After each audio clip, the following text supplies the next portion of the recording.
जो मशरक़ वस्ता की मौजूदा सूरत-ए-हाल है, जो सिनेरियो इस वक़्त बना हुआ है, आपको वाक़ई लगता है कि प्रेज़िडेंट ट्रम्प इस जंग को छेड़कर जो है वो अब पछता रहे हैं? रिपेंटेंस का कुछ मुज़ाहिरा इस तरह से हो रहा है उनके एक्शन्स पे? जी, महविश आपका बहुत शुक्रिया। प्रेज़िडेंट ट्रम्प जो है, उनकी तरफ से ज़ाहिर है ये एहसास जो है वो अवामी सतह पे तो नहीं ज़ाहिर किया जा सकता कि उन्होंने ये जंग एक गलती के तौर पे की और अब वो उस पे पछता रहे हैं। लेकिन उनके एक्शंस जो हैं वो ये बताते हैं कि वो इस हुँ। नुकसान को ज़रूर कवर करना चाहते हैं।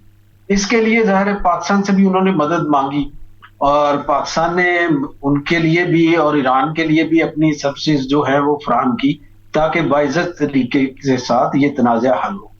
लेकिन प्रेज़िडेंट ट्रम्प का अपना एक जो रवैया है, उसी की बिना पे ये तनाज़ा आगे चलता हमें दिखाई दिया है। इसका इज़हार ईरान के वज़ीर ख़ारिजा अब्बास अराग़ची ने हालिया ब्रिक्स कॉन्फ्रेंस के दौरान भी प्रेस कॉन्फ्रेंस करते हुए कहा है।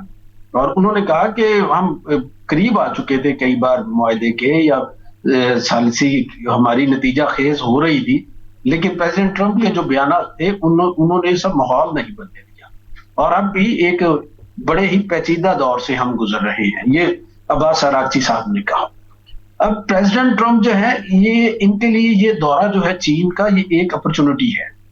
अपॉर्च्युनिटी हुँ। ये थी कि चीन की क़यादत को वो इस पे एतमाद में लेते या वो एजेंडा शेयर करते, जिस एजेंडे के तहत इन्होंने जंग ये बंद करनी है या इस लड़ाई को फ़िलहाल रोकना है।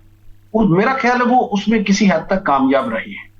उन्होंने ये चीन से यकीन दहानी हासिल कर ली है कि चीन ने कहा है कि हम ईरान को जंगी सामान नहीं देंगे।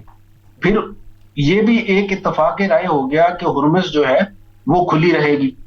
अगरचे इस पे हुँ। ये हो सकता है कि चीन का वर्ज़न और हो, ईरान का वर्ज़न और हो या अमेरिका का वर्ज़न इस पे और हो। लेकिन बहरहाल ये एक ऐसा नुक्ता है कि जिसकी बुनियाद पे आगे बढ़ा जा सकता है। या प्रेज़िडेंट ट्रम्प हुँ। अपने लोगों को ये कह सकते हैं कि हमने इस मामले में एक कामयाबी हासिल की। इसी तरह से चीन ने हुँ। ये भी तस्लीम किया कि ईरान को एटमी हथियार रखने नहीं चाहिए।